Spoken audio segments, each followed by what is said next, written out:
Ha? Ayan, ikaw? Trisha, ikaw? Portia. Pangalan?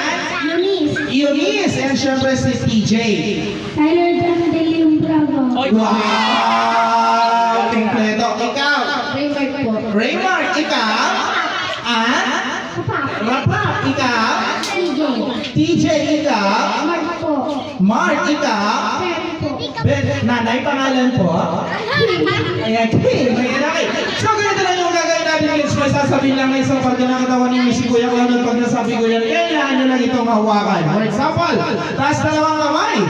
Oh, taas dalawa. Ayan, dalawang kamay. Dalawa. Ay! Okay, wala pa, abante kayo ng konti, baka yung mga foods natin, magkanda tapon-tapon dyan. Ayan, TJ, dito kayo banda rito ni ate ngayon, okay? Kylie, dito ka. Ayan, kuya, abante kayo ng konti. Yes, ayan, okay. So, ito na, kids, taas na lang kamay. Ayan, pag sinabi ko nasa na paa, hawakan lang ang paa, nasa na paa. Yes, galing ah. Tuhod! Ayan, balik!